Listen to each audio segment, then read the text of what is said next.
ও আল্লাহর বান্দারা, এই যুবক তো কোনোদিন কল্পনা করে নাই আমার জীবনের শেষ মাহফিল। ঠিকই মাহফিল হইতেছে, আল্লাহর বান্দা তো কবরে চলে গেল রে বাবা। এই তো দুনিয়ার বাহাদুরি ও আদম দিগির মুসলমান, ও পর্দার আড়ালে আমার আম্মা জানেরা, আর কয়দিন বাহাদুরি করবেন? নিজেকে বুঝান, নিজেকে বুঝান। ওরে মন, দুনিয়াতে বেশি দিন থাকতে পারবা না। এইখানে তুমি তো আসো, ও যুবকেরা, ও বৃদ্ধ বাবা জানেরা, ও পর্দার আড়ালের আম্মা জানেরা, চোখ দিয়া কত আদরের বন্ধুরে বিদায় দিছ, হাতে করে বিদায় দিয়া দিছ। এখানে অনেক পাগলেরা আসো, যাদের পা নাই, যাদের বাবাও নাই। ওরে মা বাবা হারা কত এতিম এই ময়দানে বসে আছো। মায়ের কথাটা কি মনে পড়ে না রে যুবক? যেই মা দিনে কয়েকবার বাজান বাজান কয়া ডাকতো, যেই বাবা মাথার ঘাম পায় ফেলাইয়া বাবা কত কষ্ট করে রে যুবক, এই বাবারে 3টা কাফন দিয়া কবরে নামাইয়া দিছ রে বাবা। এখন তোমার আমার পালা, কবে জানি তোমার আমার জন্য কে যেন বাজারে যাই মার্কিন কাফন আনার জন্য, কারো কেউ যাবে বাঁশ ঝরে বাঁশ কাটার জন্য। ভিতরে বিবির কান্নার আওয়াজ, আমার স্বামীরে কই নিয়ে চলছো? আজকের পর থেকে আমি আর কার স্বামী কয়া ডাকবো? তোমার আমার বাচ্চাগুলো আব্বু আব্বু আব্বু কয়া কাঁদবে। তোমার আমার লাশের চতুর্দিক দিয়ে ঘুরবে রে যুবক। ওরে পর্দা নিশিনি মা বলবে, তোরা আমারে সারিয়া দে। আমার বাজান কেন আমারে মা কয়া ডাকে না? গ্রামের মহিলারা গর্ভধারিণী মারে ধরে রাখতে পারে না। সন্তানের লাশটা যখন উঠান থেকে উঠায়, ওরে মহিলার একটা জোরে করে চিৎকারের আওয়াজ। ওরে স্ত্রী বলে, আমার স্বামীর কই নিয়ে যাও? ওরে আমি কার জন্য আর সাজুগুজু করব? মা ভিতর থেকে কান্নার আওয়াজ দিবে, আমার বাজান রে কই নিয়ে যাও? আমার বাজান বলে, আমি আর কাকে ডাকবো? তোমার আমার ছোট ছোট বাচ্চাগুলি কাঁদবে আর দৌড়াবে, আব্বু তুমি কোথায় যাও? কিন্তু যুবক লাশের ভিতর থেকে কোনো আওয়াজ হবে না। মৃত্যু ব্যক্তি তার রুহে তার ভাষায় বলবে, আমার মায়ের কাছে কইও গিয়া, আমার মায়ের কাছে কইও গিয়া, দুধের দাবি ভিক্ষা চাই, আজ বুঝি দিবেন গো আমার জনমের বিদায়, আজ বুঝি দিবেন গো আমার জনমের বিদায়। যুবকরে 2 চোখের পানি ছেড়ে দিয়া কাঁদো, কি নিয়া তুমি কবরে যাবা? আমি কবরে যাব না, এমন নামা শুনলো। আজকের ময়দানে তওবা করো রে যুবক, তোদের হাতে দড়ি পায়ে দড়ি রে যুবক। যদি বলো হুজুর আমার পায়ে ধরে বলতে হবে রে যুবক, আমি তোর পাও ধরতে রাজি, তারপরও মাওলার সাথে নাফরমানি করিস না। তাকায় দেখ স্টেজে উলামায়ে কেরাম, কত উলামায়ে কেরাম। আমিও তোমার মতো একটা যুবক, আমিও ইচ্ছা করলে তোমার মতো প্যান্ট শার্ট পরে রাস্তায় বেড়াইতে পারতাম, দাড়িটা কেটে ছোট রাখতে পারতাম, সাজতে পারতাম, কিন্তু এগুলো করি নাই রে। কেন রে যুবক? ওই জাহান্নামের ভয়, কবরের আযাব। এই জন্য যুবক রে, ও পর্দার আড়ালে আমার আম্মা জানেরা, এই ময়দানটা জীবনের শেষ ময়দান মনে করেন। রবিন ভাই কোলো কবরে চলে গেল, কত ভাই কবরে চলে গেল। তুমিও কবরে যাইতে পারো, আগামী মাহফিলের আগে তুমি কবরে যাইতে পারো। এই ময়দানে তওবা করো, আর গুনাহ করবা না, আর নাফরমানি করবা না রে বাপজানেরা। আর আমার নবীর সাথে বেয়াদবি করবা না, আমার মাওলার ইবাদত করবা, পাঁচ বেলার নামাজ পড়বা, গুনাহের থেকে বিরত থাকবা। কারা কারা পারবা? খাঁটি নিয়ত যদি থাকেন, দুটো হাত তওবার নিয়ত আমার আল্লাহরে দেখায়া দাও। লিল্লাহে তাকবীর, লিল্লাহে তাকবীর। আয় আল্লাহ, তওবার নিয়তে হাত উঠাইছি রে মালিক, আর গুনাহ করব না। আয় আল্লাহ, গুনাহ তো হইয়াই গেছে, এই মাহফিল মনে করলাম জীবনের শেষ মাহফিল। আল্লাহ, সকালবেলায় মসজিদে এলান হতে পারে, ওরে যেই বক্তা নাইমুজ্জামান বয়ান করে গেল, আর বাড়ি যাইতে পারে নাই। আল্লাহ, শেষ তওবা হতে পারে।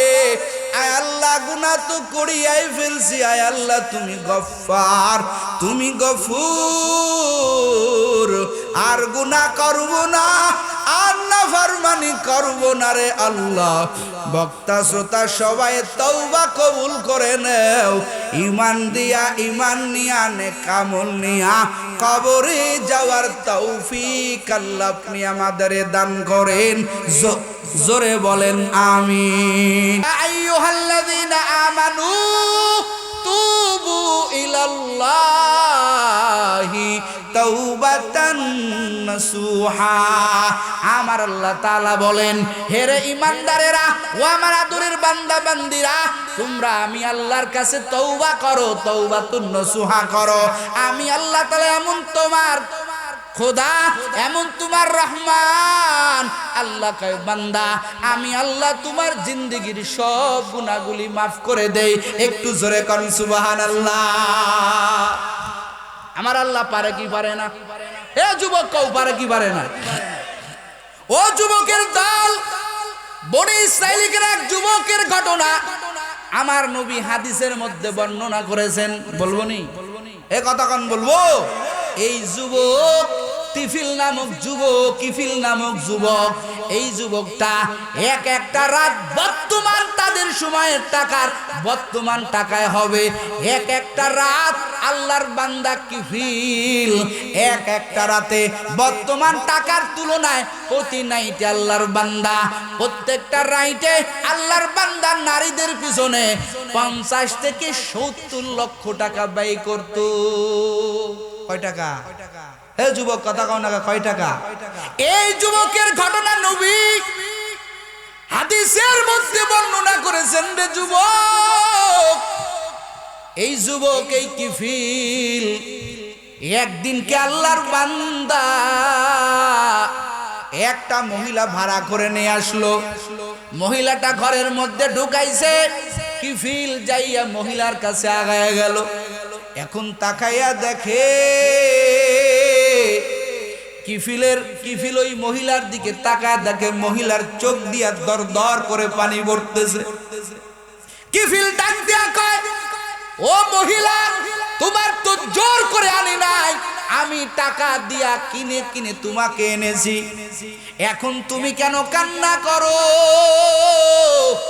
তোমার কান্না তো করার কথা না, তুমি কেন কান্না করো?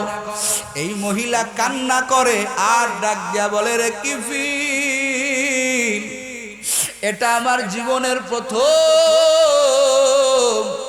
টাকার কারণে, টাকার শর্টের কারণে, আমার দুর্বলতার কারণে, দারিদ্রতার কারণে আমি আমার দেহটা তোমার কাছে বিক্রি করে দিয়েছি।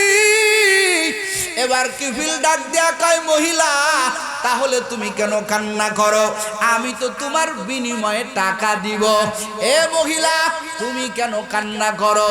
এবার এই মহিলা কান্না আরো বাড়ায় দেয় আর ডাক দেয়া বলে, রে কিফিল, আমি তো টাকার জন্য কান্না করি না, আমি কান্না করি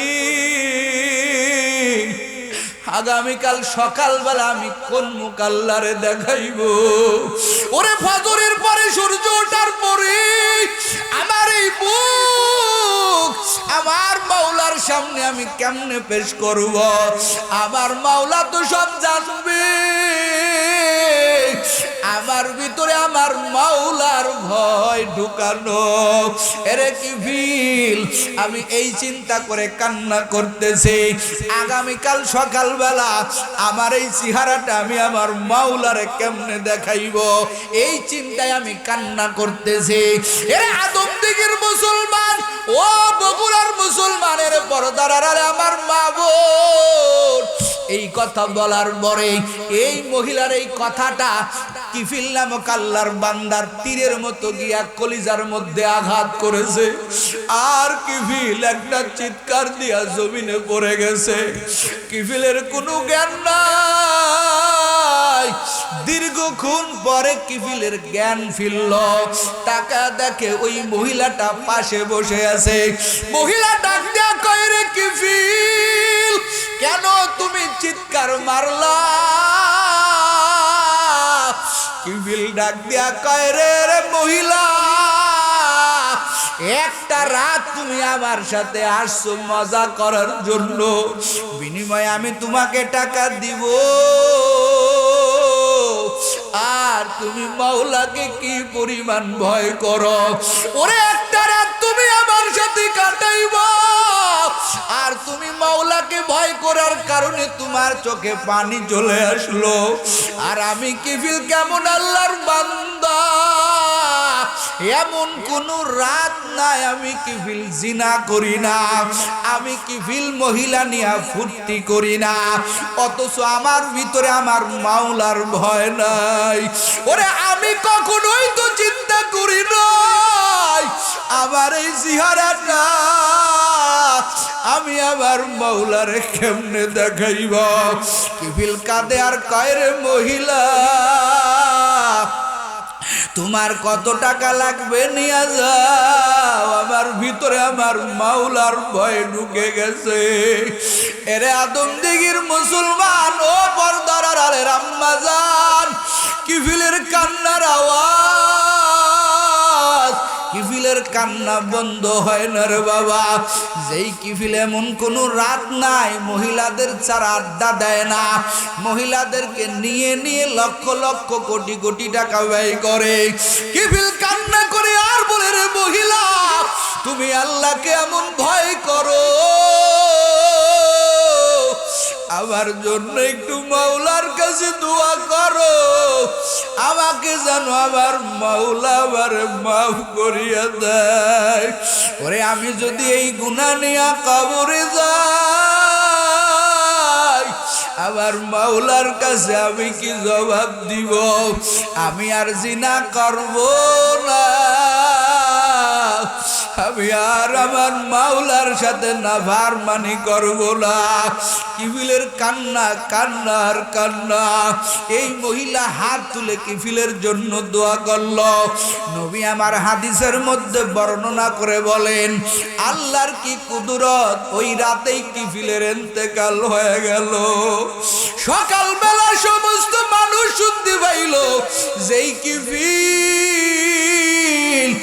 একটা রাত জিনা ছাড়া কাটায় না, এই কিফিলের ইন্তেকাল হয়ে গেছে। সবাই বলে এই লম্পটটা আমাদের থেকে বিদায় নিছে, আমরা একটু বেঁচে গেলাম, এই বিয়াদবটা আমাদের থেকে চলে গেছে। আমার আল্লাহ দেখে আমার কিফিল তো রাতের বেলা তওবা করেছে, ওর তওবার ঘটনা আমি আল্লাহ ছাড়া আর কেউ জানে না, ওই মহিলার আমি আল্লাহ ছাড়া আর কেউ জানে না। সমস্ত মানুষরা কয় কিফিলের জানাজায় যাব না, কিফিলরে গোসল করাইব না, কিফিলের কাছেও যাব না। আমার আল্লাহ কয় ও তো তওবা করছে, ও তো বিনা জানাজায় কবরে যাবে। আমার আল্লাহ কয় ও ফেরেশতার দল, কিফিল রাতের বেলা তওবা করেছে, আমি আল্লাহর কাছে কান্নাকাটি করেছে, যা কিফিলের ঘরের দরজার মধ্যে লিখে দে। আল্লাহ কয় যা ওরে কিফিলের দরজার মধ্যে ওরে খোদাই করে আরবিতে লিখে দাও, কদ গফারাল্লাহু লিল কিফিল। আমার আল্লাহ কয় রে দুনিয়ার মানুষ, কিফিল রে ঘৃণা করবা না, কিফিল রে ছোট চোখে দেখবা না, আমি আল্লাহ এমন গফফার, আমি আল্লাহ এমন রহমান, আমি আল্লাহ এমন রহিম, আমি আল্লাহ কিফিলের সব গুনাহগুলি মাফ করে দিয়েছি। ওরে কলিজার যুবক ও পর্দার আড়ালের আম্মা জান, তুমি গুনাহ করছো, তোমার আমার গুনাহ হয়ে গেছে রে বাবা। কি মনে করছো গুনাহ করলে তোমার আমার অবস্থা মনে হয় কেউ জানে না? আমার আল্লাহ সব জানেন। আমার আল্লাহ পাক বলে রে বান্দা, তুই যত অন্যায় করছো তোর গুনার ব্যাপারে একটু তুই ছোট হয়ে যা, আমি আল্লাহর কাছে ক্ষমা চা, আমি আল্লাহর মতো গফফার আর কেউ নাই। আমার আল্লাহ শর্মানি শুনাইয়া ডাক দেয়, হে ইমানদারেরা, ও যুবকেরা, আমার আদরের বান্দা বান্দিরা, আমি আল্লাহর মতো রহমান কারো পাইবি না। ওরে যারা গুনাহগারের দল, যারা গুনাহ করে নফসের উপরে জুলুম করেছো, আল্লাহ তাদেরকে শুনায়া দেয়, কুল ইয়া ইবাদিয়াল্লাযীনা আসরাফু আলা আনফুসিহিম লা তাকনাতু মির রাহমাতিল্লাহ ইন্নাল্লাহা ইয়াগফিরুয যুনুবা জামিআ ইন্নাহু হুয়াল গফুরুর রহিম। আবার আল্লাহ কয়, হে ইমানদারেরা, কারা? যারা আমি আল্লাহর, যারা নিজের নফসের উপরে জুলুম করেছো, ওরে যারা অন্যায় করেছো, তোদের কোনো ভয় নাই, তোদের কোনো পেরেশানি নাই। আল্লাহ কয়, বান্দা খবরদার, আমি আল্লাহর রহমত থেকে ভেঙে যাবি না। আমি আল্লাহর রহমত যে কত বড়, আমি আল্লাহর রহমত যে কত বড়, দুনিয়ার মানুষ তোর গুনাহটা বড় মনে করতে পারে, দুনিয়ার মানুষটা তোর গুনাহটাকে বড় চোখে দেখতে পারে, কিন্তু বান্দা তুই নিয়ে আমি মাওলার কাছে একবার বল রে মালিক, আমি বড় গুনাহগার। ওরে যার যার গুনাহটা আমার মাওলার কাছে পেশ করে বলো, আল্লাহ আমি তো অন্যায় করে ফেলেছি, ও আল্লাহ তোমার কি মায়া হবে না? ও আল্লাহ আমি তো বড় গুনাহগার, ও ও আল্লাহ তুমি কি আমার গুনাহটা ক্ষমা করতে পারো না? আমার আল্লাহ কয় রে বান্দা আমি তোরে বানায়া জানি তুই দুনিয়াতে গিয়া গুনাহ করবি। দুনিয়াতে শয়তানের ওয়াসওয়াসায় পড়িয়া, মানুষ শয়তানের ওয়াসওয়াসায় পড়িয়া তুই বান্দা গুনাহ করবি। এই জন্য আমি আল্লাহ তাআলার রহমত বানাইলাম, আমি আল্লাহ দয়ার সাগর বানাইলাম। এই দয়ার সাগরের মধ্য থেকে এক ফোঁটা দয়া, এক ফোঁটা মায়া আমি আল্লাহ সমস্ত মাখলুকাতের মধ্যে বন্টন করে দিলাম। আর পুরো সাগরের দয়া আমি আল্লাহর কুদরতি জিম্মায় রেখে দিলাম একমাত্র আমার আদরের বান্দা বান্দির জন্য। এ যুবক, তোর মায়ায় তোর বান্ধবী বড় পাগল। তুই একটা ডাক দিলে তোর মার কলিজাটা একবারে শীতল হয়ে যায়। তোর মা একটা তোর ডাক শোনার জন্য সারা রাত তোর মা কষ্ট করে। ওরে 10 মাস 10 দিন মা ওই এক বাগের থেকে মায়া পাইল। তোমার আমারে গর্বে নিয়া মা কত কষ্ট করে রে বাবা।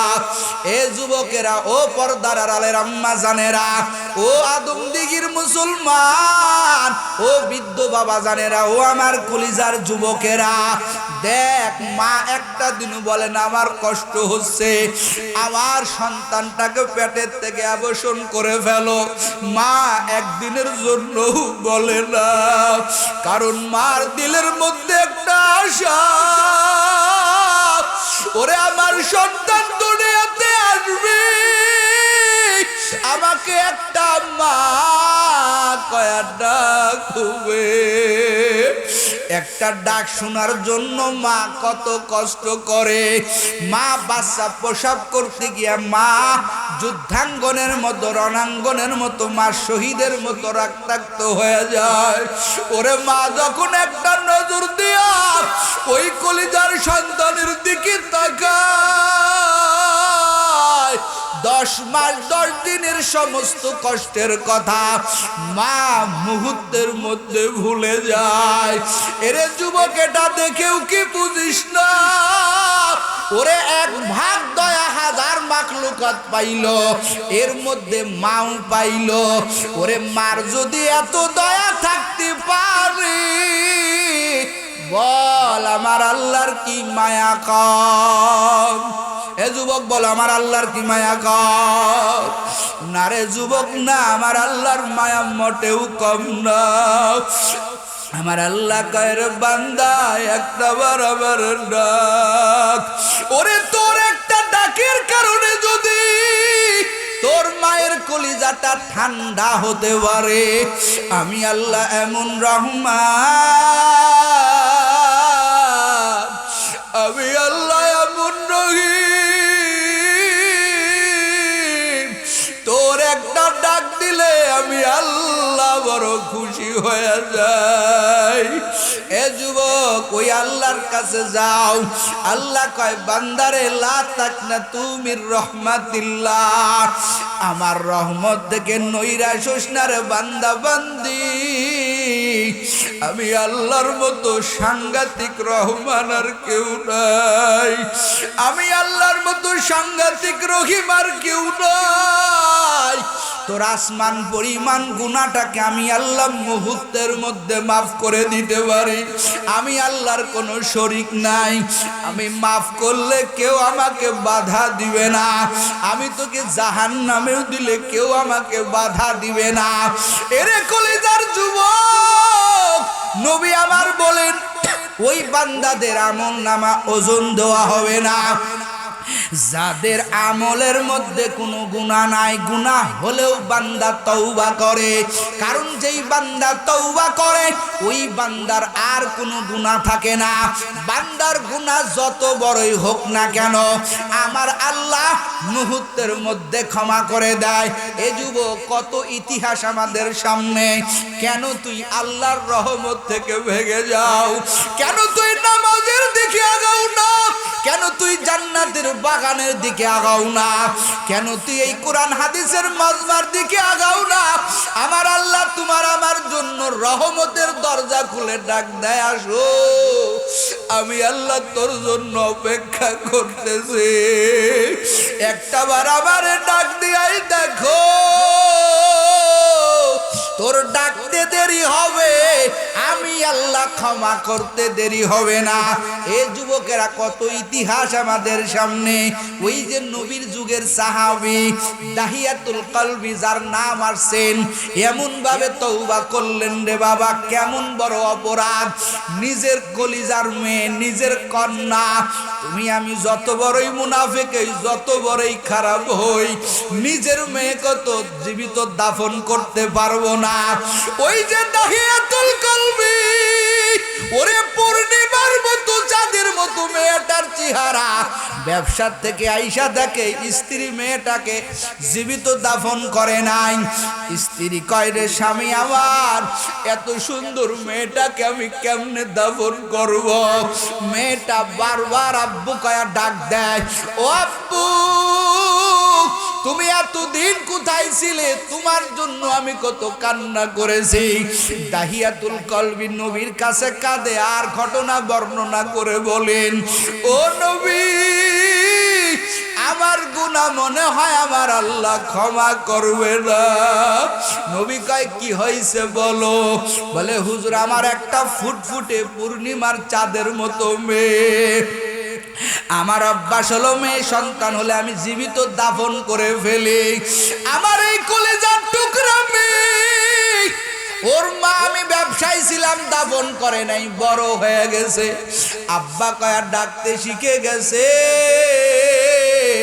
আমি বাড়িতে আসছি, আমার মেয়েটা আমাকে বারবার আব্বা কয়া ডাক দেয়, আমার গলা জড়ায় ধরে। একদিন, 2 দিন, 3 দিন পরে আমি মনে মনে ভাবলাম, না না না, এই মেয়েটাকে জীবিত রাখা যাবে না, একেও জীবিত দাফন করতে হবে। হুজুর, আমি আমার মেয়েটাকে বেড়ানোর কথা বলি, ওর মার থেকে বিদায় নিয়ে গেলাম।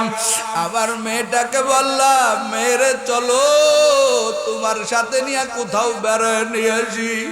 মেয়েটা আনন্দের সাথে বাবার সাথে বেড়াইতে যাবে। মা সাজাইয়া দেয়, মেয়েটা কয়, মা, আমার বাবা কত ভালো,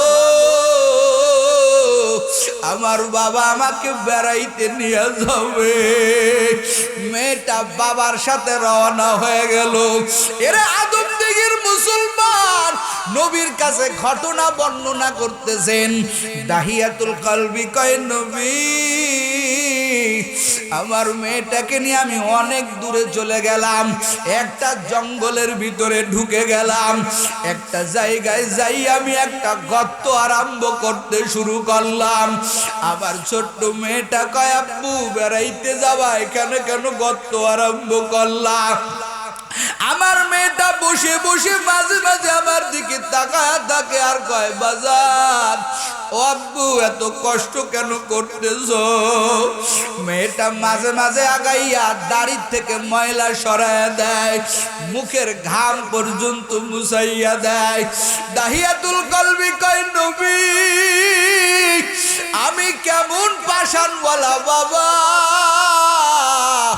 আমার বিন্দু পরিমাণ কোনো মোহাব্বত দিলে জাগলো না।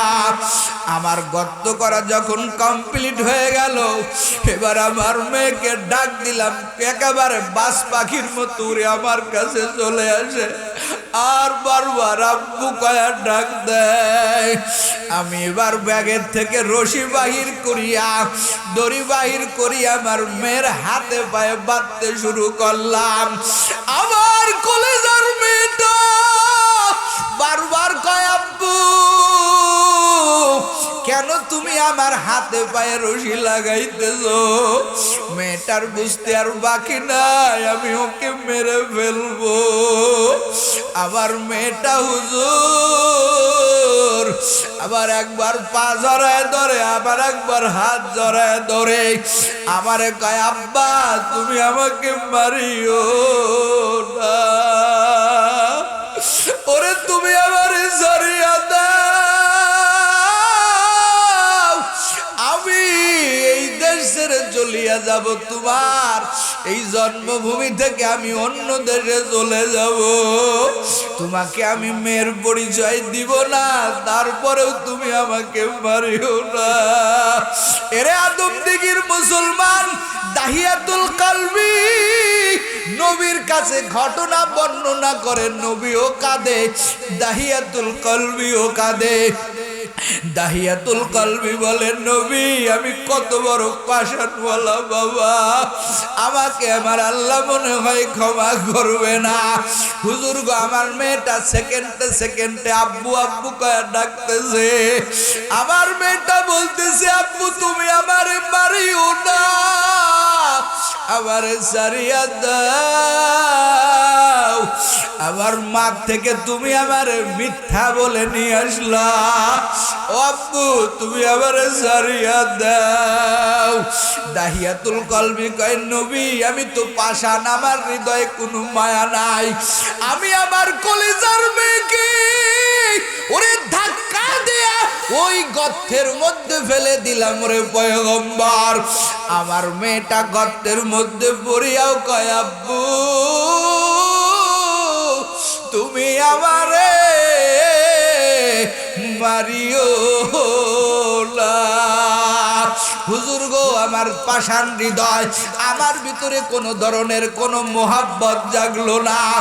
আমি একটা বিশাল পাথর হাতে নিলাম, এই পাথরটা আমার মেয়ের মাথা বরাবর মারব।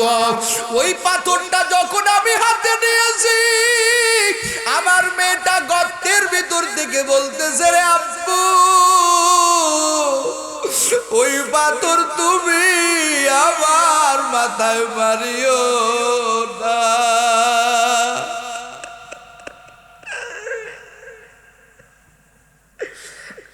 এরে কলিজার যুবক, দাহিয়াতুল কলবি বলেন, নবী আমি পাথরটা হাতে নিলাম, আমার মেয়েটা বারবার কয়, আব্বা ওই পাথর তুমি আমার মাথার উপরে মারিও না। হুজুর আমার দিলের মধ্যে কোনো মায়া মমতা নাই, ওই পাথরটা যখন আমার মেয়ের মাথা বরাবর ছেড়ে দিলাম, পাথরের আঘাতে আমার মেয়ের মাথার খুলিটা ছুটি চলে গেল, গিলুগুলি ভদ করে বাহির হয়ে পড়ল। তখন আমার মেয়ে একটা আওয়াজ দিল, আব্বু আমাকে মারিও না। এরে কলিজার যুবক ও পর্দার আড়ালের আম্মা জানেরা, টোটাল ঘটনাটা শুনিয়া নবীর চোখ বেয়ে বেয়ে পানি পড়তে শুরু করলো। দাহিয়াতুল কলবি কয়, রে নবী আমার মনে হয় এত বড় গুনাহ আমার মাওলা আমাকে মাফ করবে না। আমার নবীও কান্দে, দাহিয়াতুল কলবিও কান্দে। আমার নবী কয়, রে দাহিয়াতুল কলবি তুমি আমার মাওলাকে চিনো না, আমার মাওলা কেমন রহমান, আমার মাওলা কেমন রহিম। ওরে তুমি যদি তওবা করো, তুমি যদি আল্লাহর কাছে ফিরে আসো, তুমি যদি আল্লাহর উপরে ঈমান আনো, আমার আল্লাহ তোমার এই গুনাহ আমার আল্লাহ মাফ করে দিবে। এরে আদমদিগির মুসলমান, ও কলিজার যুবকেরা, ও পর্দার আড়ালের আমার আম্মা জানেরা, আর কয়দিন নাফরমানি করে করে চলবেন, আর কয়দিন আমার মাওলার সাথে নাফরমানি করবেন। এরে পর্দার আড়ালের আম্মা জান, আর কয়দিন বেহায়াপনা করবেন, আর কয়দিন বেপরদাগিরি করে চলবেন। মরণের ভয় কি নাই, কি নিয়ে কবরে যাবেন রে আম্মা জান? ওই হাসরের ময়দান বড় কঠিন, যেই ময়দানে ওজনের সময় সন্তানের কথা মনে থাকবে না। এই জন্য কলিজার টুকরা যুবক, এই ময়দানটাকে শেষ ময়দান মনে করো। এমন কোন দিন নাই যে যুবকের লাশের খবর পাওয়া যায় না রে বাবা। এমন কোন রাত নাই, এমন কোন দিন নাই যে যুবক কলিজা এই দুনিয়া ছেড়ে চলে যাইতেছে রে বাবা। আজকেও ফেসবুকে একটা খবর পাইলাম, ও আল্লাহর বান্দারা, ও পর্দার আড়ালে আল্লাহর বান্দিরা, ওরে লক্ষ্মীপুরের একটা যুবক, ওই পোস্টার দেখে দেখে দেখে চিন্তা করলাম, হায়রে জিন্দেগি। যুবক মনে হয় কোনো একটা ভালো একটা প্রতিষ্ঠানে চাকরি করে, টকবগে চেহারা, ওরে চাকরি করে, বেতন মনে হয় পাইছে, বাজার থেকে বাজার করেছে, সংসারের মানুষ তাকায় আছে, পরিবারের মানুষ সন্তানের দিকে তাকায় আছে, আমার সন্তান বাজার নিয়ে আসবে,